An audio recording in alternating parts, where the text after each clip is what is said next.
Oh! Ah, ça va être le fun aujourd'hui. Ça va être plaisant parce qu'on va examiner ensemble la façon que je compose mes photos au niveau de la photo paysage. Je vais partager avec vous mes principaux points de repère, mais en particulier, je vais vouloir aborder avec vous la spirale d'or ou le nombre d'or, si vous voulez. C'est une façon qui m'apparaît très dynamique de voir la composition de nos photos et ça va nous permettre d'aller bien au-delà de la sempiternelle règle des tiers. Alors, c'est ce qu'on examine aujourd'hui. Bonjour, mon nom est Louis Lavoie, je suis l'auteur du blog et de la chaîne fairedelabelephoto.com, une chaîne qui s'applique à partager avec vous des trucs, des conseils, des astuces, de même que des découvertes afin que vous puissiez progresser dans votre cheminement photo. Vous aimez des vidéos comme celle-ci? Ben, n'hésitez donc pas à cliquer sur j'aime, à vous abonner à ma chaîne. Et si vous aimez des vidéos sur les techniques photo, ben, ça tombe bien parce que j'ai justement une liste de lecture de vidéos à ce sujet-là. Même si je vais utiliser plusieurs de mes photos qui sont plus dans le mode de la photo paysage, sachez que les points de repère dont je vais parler s'appliquent également à d'autres types de photos. Ça peut être autant au niveau de la macrophotographie, je vous dirais que dans le contexte de la photographie urbaine, etc., etc., etc., vous allez voir qu'il y a des points de repère qui sont là. Et ce que je veux surtout vous présenter, si vous voulez, oui, bien sûr, il y a des éléments que je vous dirais qui sont un peu deux classiques en matière de photographie paysage, mais c'est surtout le troisième élément, la façon d'aménager nos éléments à l'intérieur de notre cadrage, si vous voulez, et particulièrement d'aller au-delà et de le faire d'une autre façon que la règle des tiers. Je pense que c'est un enrichissement qui est intéressant, qui peut être intéressant à ce moment-là pour vous, pour voir les choses de façon différente et ce qui m'apparaît en tout cas pour moi de façon qui est plus naturelle pour l'œil des gens qui apprécient, qui vont apprécier vos photos. Pour examiner mes points de repère au niveau de la composition, je vais me tourner donc vers l'ordinateur et certaines des photos que j'ai à vous proposer. Je vous dirais que les photos que je vous présente, si elles ont l'air un peu particulières, il ne faut pas se surprendre. J'ai puisé un tout petit peu dans mes photos que j'ai faites et que j'ai traitées pour nous amener dans le domaine de la pintographie. Qu'est-ce que c'est que la pintographie? C'est lorsque je prends certaines des photos et avec l'aide d'un logiciel, en l'occurrence ici, c'est Topaz Studio, ben, je les transforme pour leur donner un rendu un peu plus comme une toile, si vous voulez. Si vous n'avez pas Topaz Studio, ben, j'ai fait une vidéo que vous allez retrouver dans le haut, juste ici, pardon, de ce côté-là. Vous pouvez utiliser un logiciel web gratuit à ce moment-là, pour pouvoir donner un rendu qui est similaire. Alors, je m'amuse un peu ce matin à vous présenter des photos avec ce rendu-là au niveau de la pintographie, mais quand je me tourne vers cette photo-ci, ben, par exemple, je pense qu'elle illustre bien, vous reconnaissez Bryce Canyon, mais vous reconnaissez bien une première caractéristique, si vous voulez, de ma démarche, c'est de trouver quelque chose qui est intéressant ou de trouver quelque chose qui est intéressant dans les trois plans. Les trois plans, quels sont-ils? Le premier plan, le deuxième plan et le troisième plan. Au premier plan, vous reconnaissez à ce moment-là cet arbuste noueux-là. Le deuxième plan, c'est la formation rocheuse, là, avec les houdoux, donc qui caractérisent Bryce Canyon. Et au troisième plan, à l'arrière, oui, c'est essentiellement le ciel avec beaucoup de personnalité. Alors voilà donc, quand je fais de la photo, j'essaie vraiment de regarder, l'agencer les éléments pour qu'il y ait des choses pertinente, bien sûr, et intéressante aux trois plans. Si je vais au niveau d'une prochaine photo, par exemple, dans ce cas ici, encore une fois, toujours avec le rendu en pintographie, l'arbuste qui est noueux, tout ça, qui est à la droite, bien entendu, c'est un élément, c'était mon élément de premier plan, la formation rocheuse en arrière, au deuxième plan, bien sûr, et le ciel avec de la personnalité au troisième plan. Lorsque j'ai des éléments qui sont intéressants, et bien aménagé, je vous dirais, à chacun des plans, mais là, je pense qu'à ce moment-là, on est déjà sur une bonne voie au niveau de la réalisation de notre photo paysage. Alors donc, initialement, dans ma démarche, j'examine donc la dimension premier plan, deuxième plan, troisième plan. Par la suite, là, je vais commencer à introduire un autre élément assez souvent qui me caractérise, je vous dirais, qui caractérise ma photo. Alors, quand je regarde ici la photo Capitol Reef au coucher du soleil, si vous voulez, bien, encore là, ici, un élément qui va donc être au premier plan, qui attire notre regard, mais également, vous commencez à avoir des éléments de ligne et de forme au niveau de ma photo. Bref, une espèce, évidemment, au niveau de la formation rocheuse, il y a comme une espèce de ligne ligne qui amène notre regard vers l'arrière, si vous voulez. Alors, assez souvent, ça, c'est quelque chose que je recherche énormément. Je m'aperçois que lorsque j'ai cette possibilité-là d'avoir, si vous voulez, des lignes de force dans ma photo qui vont donc diriger notre regard, alors j'en profite énormément et j'articule toujours ça à partir d'une extrémité à gauche ou à droite, si vous voulez. Alors, encore ici, quand même, premier plan, deuxième plan et troisième plan, avec le ciel qui a de la personnalité. Mais là, on va commencer à avoir une ligne, effectivement, qui va venir se préciser dans ma photo. Alors ça, c'est le deuxième élément qui me guide. Mais là, on arrive à un élément, comme vous avez pu constater, peut-être jusqu'à maintenant, vous avez dit, « Ah, Louis, ton élément au premier plan, tu as été pas mal en direction de la règle des tiers. » Bien, justement, je pense que je veux regarder quelque chose avec vous qui va aller au-delà de la règle des tiers.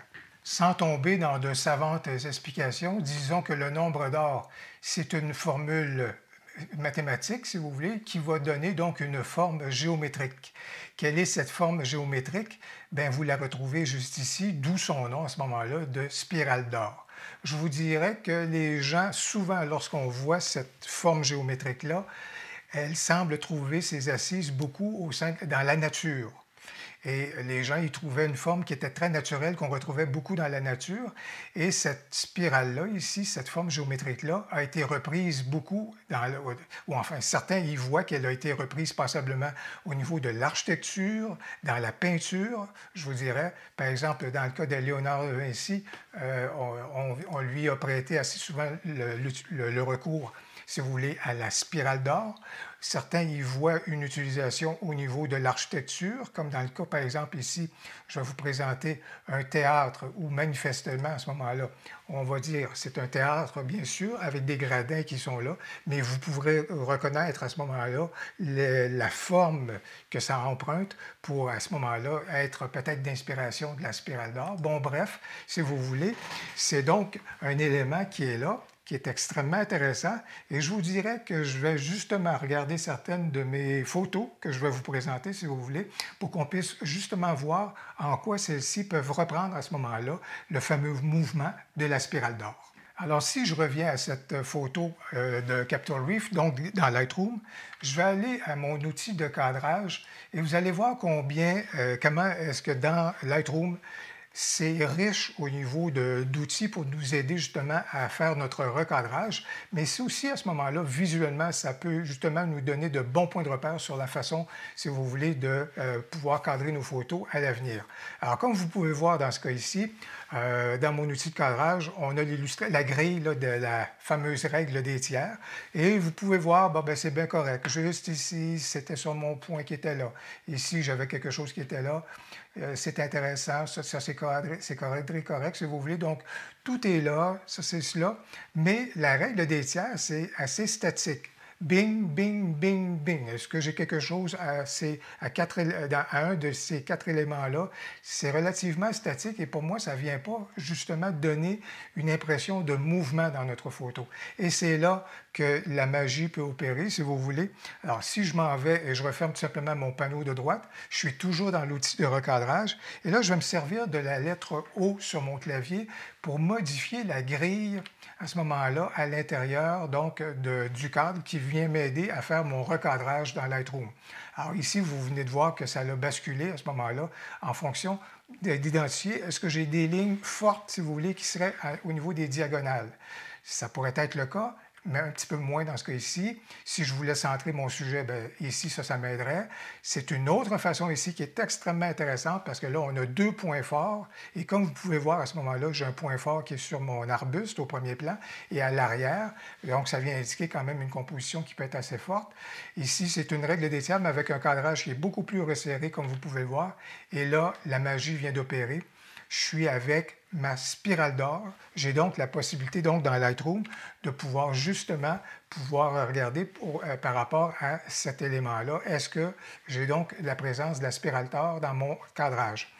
Et dans ce cas ici, je vous dirais encore, pour aller encore un petit peu plus loin. Alors, jusqu'à maintenant, je changeais justement mon outil avec la lettre O, mais si j'utilise majuscule O, je suis en mesure de déplacer ma spirale, si vous voulez, dans mon cadrage, toujours en gardant majuscule O pour venir justement identifier ou modifier le mouvement de ma spirale.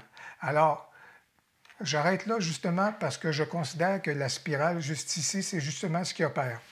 Elle prend naissance dans l'arbuste au premier plan, parce que c'est ce que je voulais, c'est que l'arbuste, si vous voulez, retienne notre attention.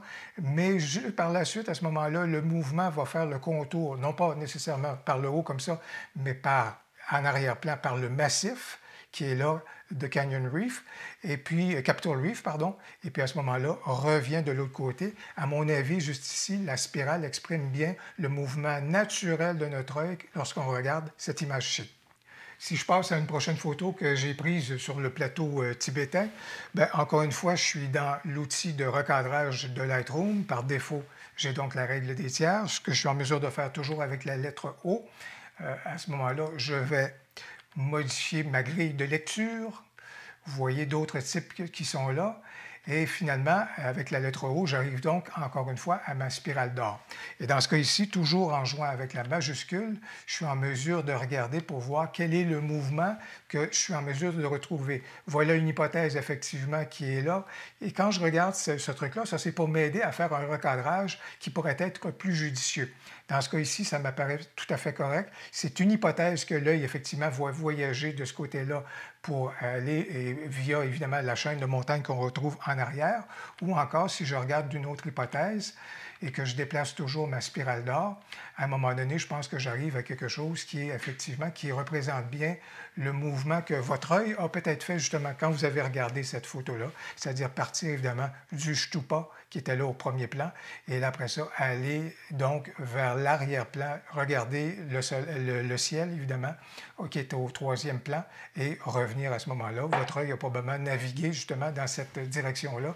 C'est là, je pense, que quand on est capable, et l'importance de la spirale d'or, si vous voulez, c'est que lorsqu'on travaille, on soit déjà attentif à la façon justement, de la façon que l'œil va se déplacer dans le cadrage qu'on est en train de faire.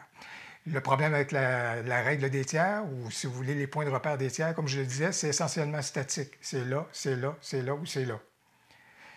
Mais ça ne donne pas, si vous voulez, cette impression-là, ou ça ne donne pas, si vous voulez, cette recherche-là de vouloir faire bouger l'œil de notre lecteur ou du lecteur de nos photos. La spirale d'or, je pense que c'est ça sa grande qualité, c'est de nous amener justement à conceptualiser notre photo pour qu'il y ait du mouvement. Dans le cas de la photo de la cascade d'eau juste ici que j'ai au New Hampshire, encore une fois, je pense que la spirale d'or nous donne un meilleur aperçu que la règle des tiers au niveau du mouvement de l'œil qu'on a à l'intérieur de cette photo-ci. Alors, si je déplace encore une fois ma spirale en utilisant la lettre majuscule et la lettre O sur mon clavier, bien, mon élément fort, bien entendu, la façon que j'ai fait mon traitement, c'était pour que ce soit au niveau de la cascade. Mais je vous dirais que le mouvement qui m'apparaît le plus naturel, c'est celui-ci. Je vais le rendre de façon plus évidente, si vous voulez, pour vous. Effectivement, notre œil va sur la cascade, mais après ça, notre œil descend la cascade, suit le mouvement de la cascade, continue, si vous voulez, avec le premier plan et va remonter au niveau, justement, de la formation rocheuse qui est à la gauche. Donc, dans ce cas ici, c'est ça qui est intéressant. La spirale d'or rend le mouvement de l'œil beaucoup plus évident, je vous dirais, dans la composition de cette photo-ci et pourrait m'aider à ce moment-là à faire un recadrage encore plus judicieux. La spirale d'or est un point de repère pour composer et articuler nos photos pertinent et intéressant. Jusqu'à maintenant, on l'a regardé dans le contexte de la photo paysage, mais je le disais d'entrée de jeu, c'est quelque chose qui est intéressant à utiliser pour toutes sortes de types de photos. Et par exemple, si je me tourne vers une photo un peu plus urbaine, comme dans ce cas ici, bien, je vais la rendre de façon un tout petit peu plus évidente juste ici, à ce moment-là, pour vous. Bien, voilà donc un paysage urbain, je vous dirais. Et lorsque j'ai donc recours à la spirale d'or, je vous dirais que lorsque j'amène et que je regarde la spirale d'or dans ce contexte-ci, bien moi, je pense que ça correspond tout à fait au mouvement de l'œil, qui était évidemment utilisé parce que j'étais un tout petit peu à une intersection. Donc, j'ai mis des lignes de force, si vous voulez, qui se dirigent donc vers la droite et d'autres qui s'en vont vers la gauche. Et juste ici, on trouve notre point de repère rapidement à l'endroit où justement je voulais attirer l'attention, mais par la suite, notre œil se balade évidemment et emprunte, si vous voulez, la rue vers la droite. Alors dans ce cas ici, la spirale d'or illustre bien, à mon avis, le mouvement de l'œil qu'on peut avoir avec cette composition-ci. La spirale d'or, donc, elle peut servir de source d'inspiration au moment de la prise de photo, mais elle peut également nous servir lorsqu'on doit faire le recadrage d'une photo. Et je vais en faire la démonstration avec cette photo-ci qui a justement besoin de recadrage parce qu'on peut le voir, la ligne d'horizon, elle est beaucoup trop, si vous voulez, centrée, elle est beaucoup trop au milieu et il y a un certain déséquilibre dans la photo. En fait, il y a une façon donc de rendre le tout beaucoup plus dynamique. Alors encore une fois ici, je suis dans Lightroom et je vais donc me servir de la spirale d'or pour, à ce moment-là, me permettre donc de faire le recadrage de mon truc. Ça, c'est assez caractéristique, je vous dirais, justement, des photos paysages que j'ai. Un premier plan, un deuxième plan et un arrière-plan. L'arrière-plan étant le ciel, si vous voulez.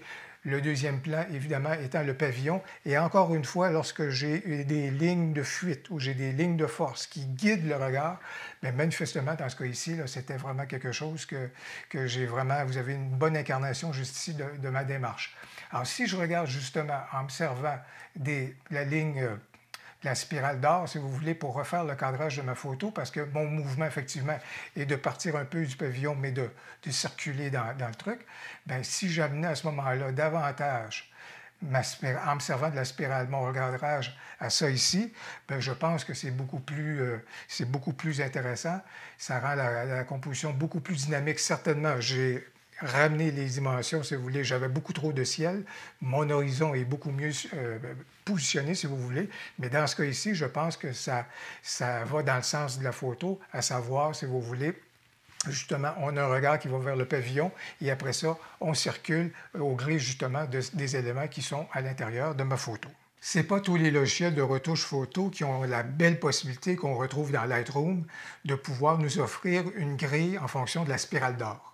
C'est dommage, mais peut-être que ça viendra. Mais ce qui importe, c'est qu'on aille cette spirale d'or, si vous voulez, à l'esprit, lorsqu'on fait la composition de nos photos. En fait, ce qu'on veut faire, qu'on se tourne à ce moment-là vers les points de repère des tiers ou la spirale d'or, c'est si je localise les éléments dans mon cadrage de telle façon, est-ce que l'œil du lecteur de mes photos va voyager dans celle-ci? Qu'on aille cette spirale d'or, donc, à l'esprit, je pense que c'est quelque chose qui est extrêmement précieux et très pertinent. Eh bien, j'espère que la vidéo vous a plu. Si c'est le cas, comme je le disais, n'hésitez pas à cliquer sur j'aime, n'hésitez surtout pas à commenter. Et est-ce que vous avez recours, effectivement, dans les commentaires, faites-moi part si vous avez recours à la spirale d'or ou bien si celle-ci, à ce moment-là, va devenir un espèce de point de repère pour vous. J'ai bien hâte de vous lire. Au plaisir, à la prochaine.